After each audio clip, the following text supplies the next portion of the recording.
I don't think you need much encouragement. I can feel the energy coming off you. You ready, Beck? So let's Q&A today. Comic Con, go crazy!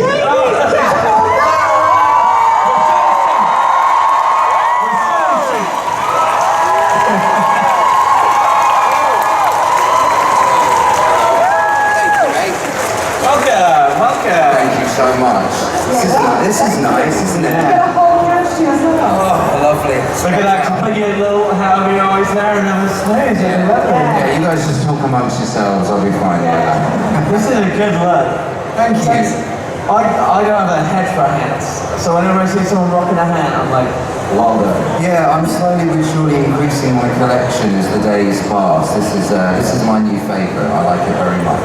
Have you got like just loads of those mannequin heads that people have for hats? No, they're just me. It's just me from various different projects. You know? Different casts. Yeah. Can I keep that prosthetic for my hat? Yeah, exactly. Yeah. That's a good. Do you know what? It's a great way to do it, I think. It's terrifying. I've been asked before if I wanted to keep any of them, and I'm always like, well, what would I do with them? Do you know what I mean? Like, I think Halloween decorations. yeah, that's true, but I'd also like forget about them, and then I'd like open the door and be like, fucking hell, what are you doing there, Jesus? You say that, Beck has a prosthetic of her head from a show, and every time I go to her house, I do exactly that. It's kind of creepy. What was the show? Live Fringe Show, Edinburgh Fringe Show. That's sick. That's good for you. Thank you. How are you finding this wave of Stranger Things pace? It's amazing. I mean, you know, I'm 34 years old. I've been making films and television for a while now, and I'm always fascinated when I'm able to be a part of something that, you know, I always think it's nothing to do with me, do you know what I mean? It's always to do with the writing and what the show means to everyone else, and it's so beautiful to be a part of something again which means so much to so many people. It's incredible, you know, it's a total blessing. I feel very grateful and lucky. But I mean, well earned, but you're part of some incredible franchises as well. Like, obviously Stranger Things is bringing a whole new load of people to you, but what, you've got Harry Potter under your belt, Fantastic Beasts as well. Fantastic Beasts, Twilight, and my favourite, Thomas the Tank Engine. You're the first person to bring that up this weekend, thank you so much. So, think I'm not a fan of that little boat that you play. Mr. Skiff? Yeah. I think they captured you perfectly. That's a hat stand. Me too. And you know what, it's funny, I did that because my cousin at the time was a huge fan of that show, and you know, she must have been about 3, I think, when I got asked if I would do it. And you try explaining to a 3-year-old that one of her relatives plays a character in her favourite show. It was like, it just didn't compute in her brain. And now she's older, she starts to get it a bit more. But that's why I did it. I just thought, you know what, this is really fun and really sweet, so why not? Yeah, it's great, man. It's an absolute British institution as well. Well, 100%, because, you know, they wanted to bring in somebody who did like music, you know, like they did back in the day with Ringo Starr, I think it was. And so they were like, well, you know, you play music and you're cheap, why not you? It's like, okay, why not? Ringo Starr, famously cheap. Yes, yeah. Absolute sluts, that's me. If you could be in any animated show of your choice, or do a voice, is there any? I mean, I'm a huge fan of shows like Bob's Burgers. But I think the thing is that like, when you know you kind of culturally had an impact is when you end up on a show like The Simpsons. Do you know what I mean? So maybe if I ever ended up on The Simpsons, I'd sort of just call it a day and just, you know. Yeah, exactly. There's no point just in doing walk into the sea afterwards. Yeah, exactly. Bye. I mean, that would be incredible. And it's the weird thing is, because The Simpsons obviously they created reference culture for our generation essentially.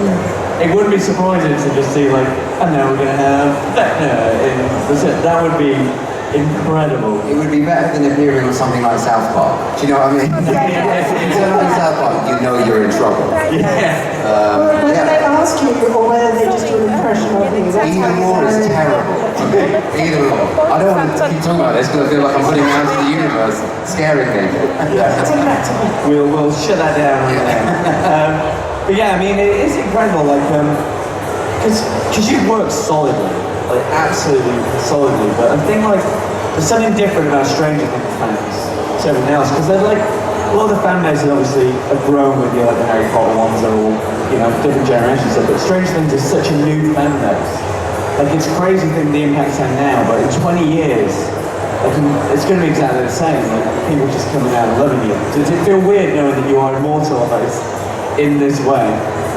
I don't really think about it very much. I mean, I do recognise the fact that, like, culturally, because its reference is so broad, you know, it's like any of that sort of great art over time, the impact is much larger than something that is a bit of a flash in the pan.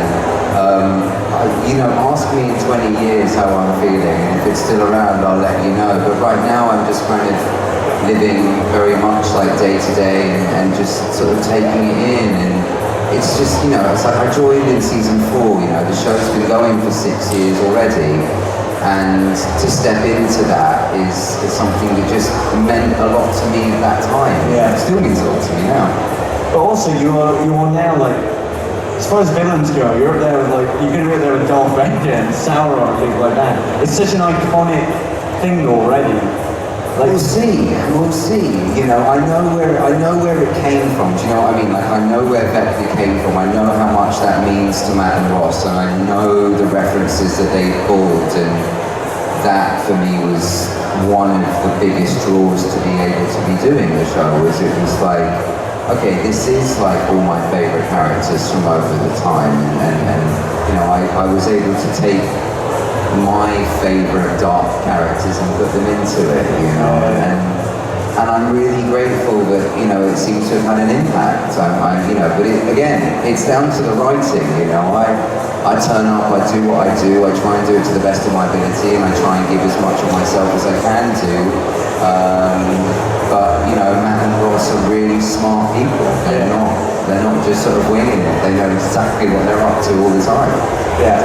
Did they give you much in terms of, like, because obviously there's Vecna the character in Stranger Things, but did they give you anything from the Dungeons and Dragons side? Because Vecna's a huge, because I played D&D, and I had the Eye of Vecna for a while in my game. But yeah, it's a real, like, it was a big character in D&D lore as well. So, you know, obviously knowing the show, I know how important D&D is in the lore of the show itself.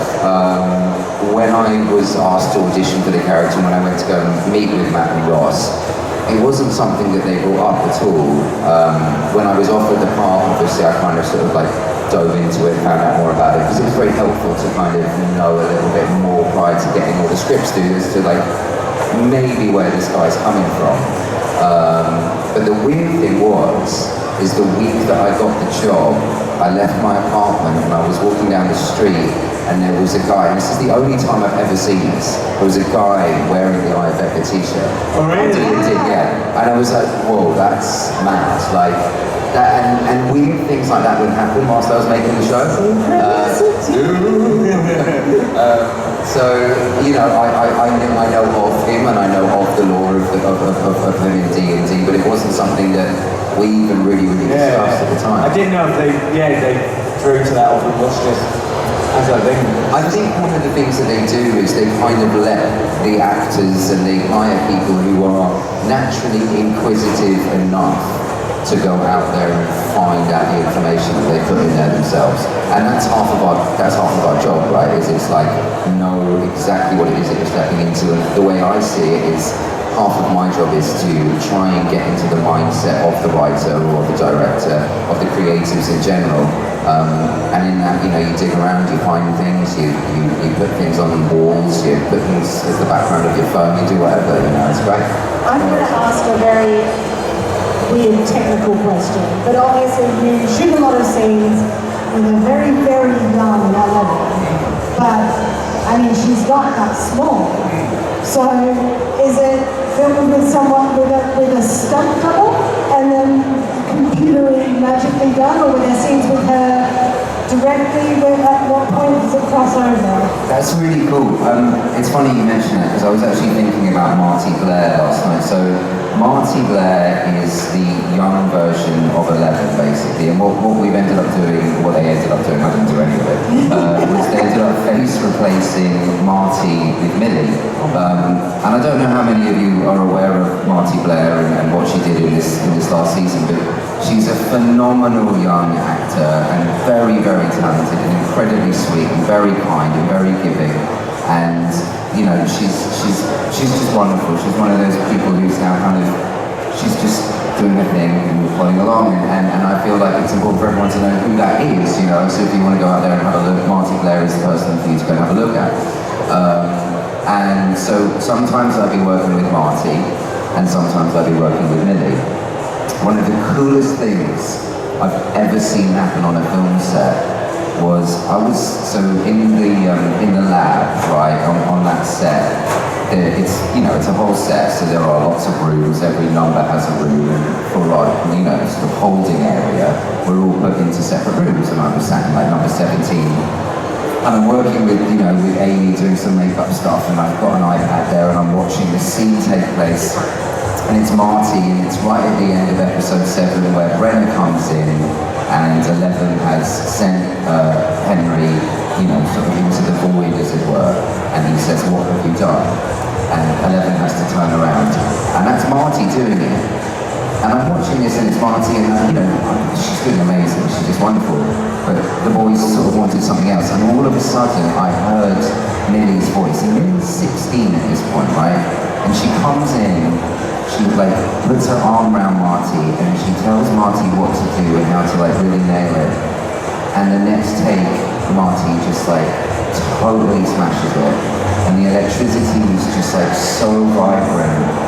And for me to watch a 16-year-old, you know, I'm not trying to be condescending, but child direct another child in such a way that was so human, it was just fucking incredible. It was so cool. So they worked really closely together, Millie and Marty, in order to be able to create all the mannerisms of 11 and all of that kind of stuff. So shout out to Marty Blair, shout out to Millie, obviously, incredible. Yeah, but that's how they did it. Yeah, so I'm looking at a child when I'm doing a lot of like dark stuff, you know, and I'm like, oh my god, you know, it was worrying at times, I'll be honest with you, it was kind of worrying, but it was very cool. Wow. It's amazing. That's the exact sort of answer I wanted. Yeah, it was the right question to ask as well, by the way, yeah. We are aware there's a lot of you, so we are going to open the floor for questions. If you've got a question, please get your hands up. We have the microphone coming through right now. Just, absolutely right. Oh, can we get the yellow mic up, please? How do you find yourself about written world? How do I feel? Yes. Oh, I feel very lucky. You know, it's very short, my participation in Harry Potter and the Harry Potter universe. And when I was asked if I wanted to come in and jump out of a window and be in a moving picture, I was, of course, honoured and incredibly happy. But yeah, no, it's very cool. And when they asked me to come back and do that short little thing in Fantastic Beasts, I was, you know, stoked. It was really, really cool. And I love that whole world and like, you know, David Heyman, who produces it, and David Yates and all of that team. They're just so creative and so cool. And it's a British institution, you know. It's a worldwide institution as well. So to be able to be a very, very, very, very, very tiny cog in a very, very big watch was a very cool thing for me. Yeah. Thank you. Then we got Eddie next. Hello. Hello. Hi. First, where the hell is Chrissy? She's in the next hall signing autographs. Have you Yeah. ever had 9 hairs after playing Vector? Well, yes and no. Not about playing Vector. Sorry, I'm going to be really deep here. I'm not sorry, fuck it.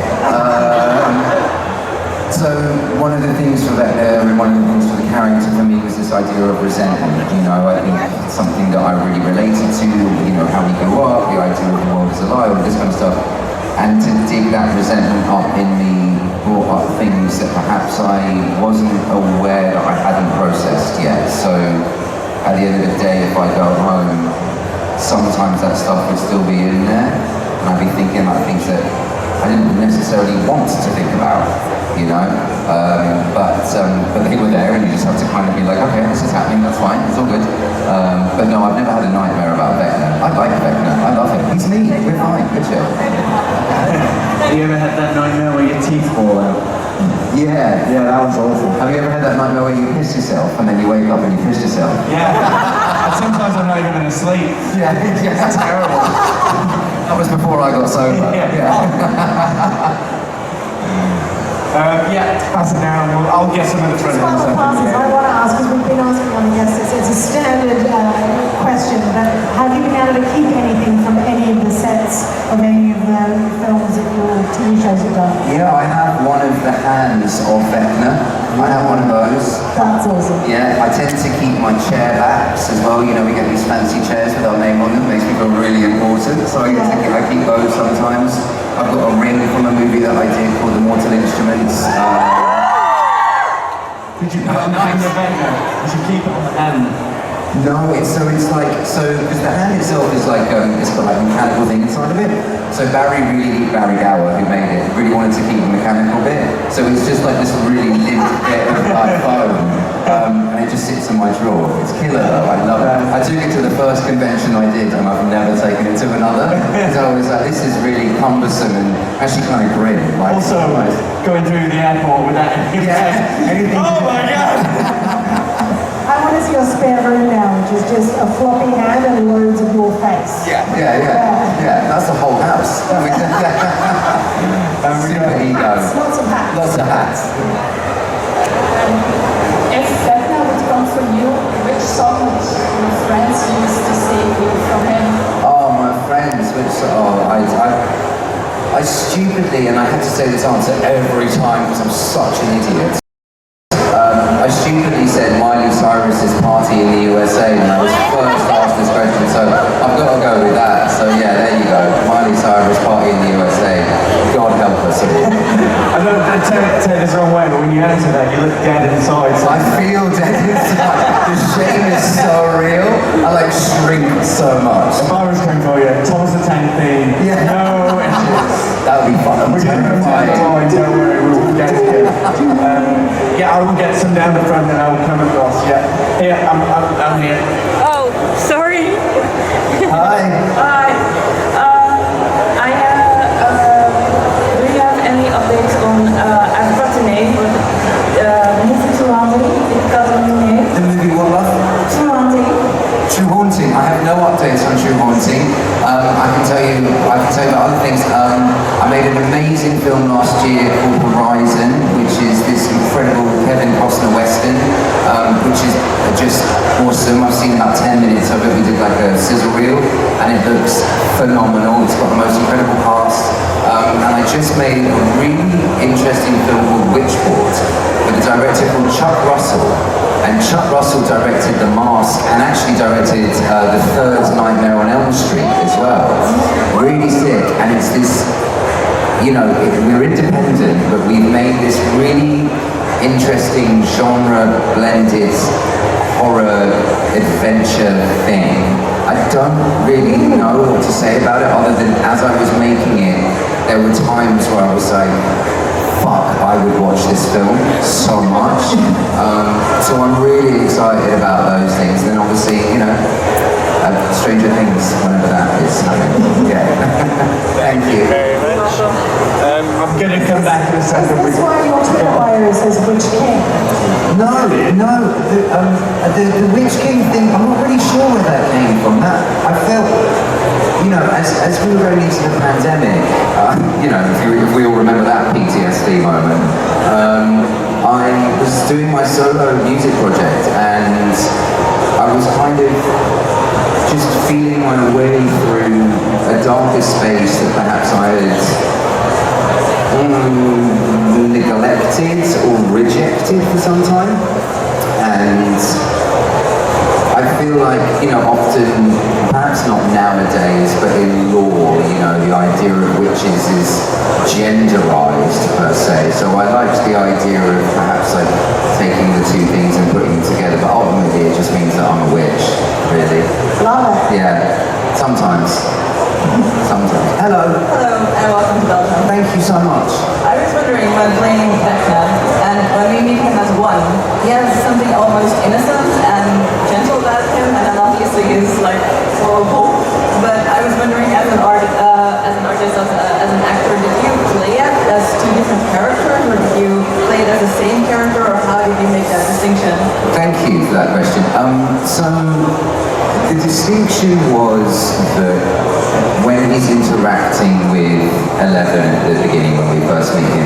he's obviously been put into this environment with Brenner, you know, with his power, and over time Brenner has put this thing in his neck that suppresses his power, and he's learned that he has to kind of play the game, as it were, in order to be able to survive.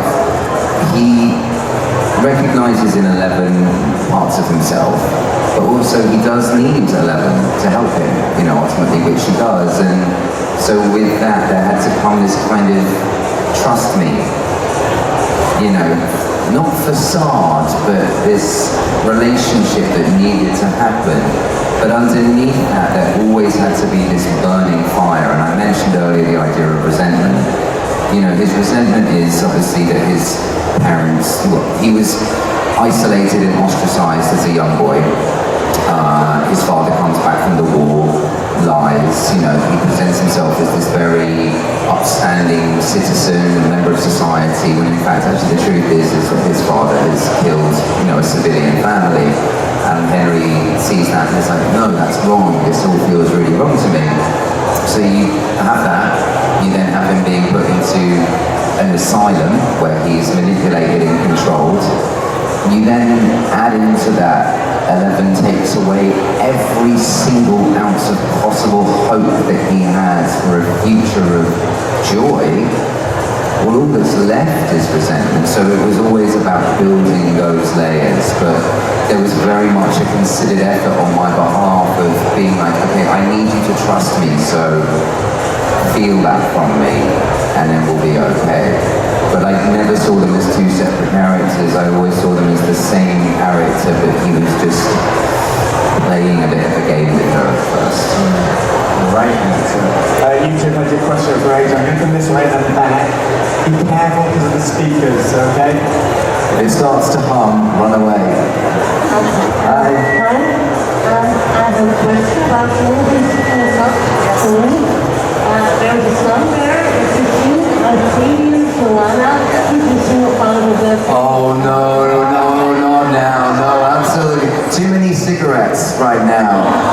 Do you know what's funny? Is, oh, come on, monkey, dance, monkey. It's funny, I was asked to sing that again during the pandemic. I did something for a charity and they asked me if I would sing it, and it had been years since I'd sung it. I mean, I was 31, I think, when they asked me to sing it again. And I was, 18, I think, when I first sang that song. I thought, fucking hell, I'm not going to be able to do this. And the crazy thing is that all that muscle memory was still in there. So if you want to go and have a look at that to prove that I can do it, you're more than welcome. It's on the internet. But I won't do it now. You don't think you can do it? I'm happy to take that shame. That's fine with me. Yeah, exactly. All right, no. Was that your same question? Yeah. Incredible. We've got time for 2 more questions, I've been told. I can reach out to you. Alright, I have 2 questions. That's it, no one else. I really love you in Sweet Dots, and I was wondering if you ever consider doing more musical work. Another musical? Yeah. I'd love to. I think if the right musical came along, I would like jump at the chance. I mean, like, you know, I'm a singer still, so I practice when I'm at home, and so I'll sing songs from musicals when I'm at home. But yeah, 100%. If it was right and it felt good, sign me up. If anybody wanted me, yeah. I would love to see you in another musical. Let's make a musical. There you go. And my second question is, would you rather fight 5 duck-sized vecnas or 1 vecna-sized duck? 5 duck-sized vectors or 1 vector-sized duck? As me? Both sound fucking terrifying. Bear in mind, there's 2 cages behind you and one's going to And you have, fuck knows. I'll take the vecna-sized duck. I'll maybe make it my pet. I'd like to feed it. There you go. I'm not just going to say this, but that's the musical, I think.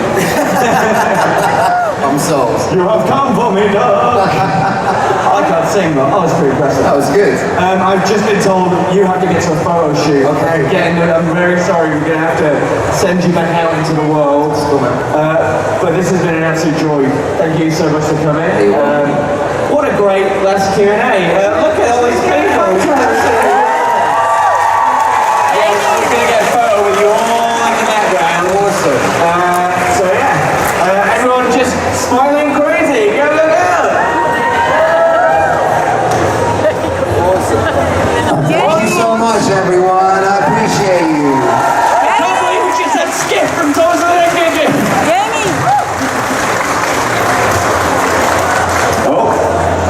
It's a phone call from the table. Take it off stage. Thank you so much, everyone. You guys are awesome. I'm super grateful.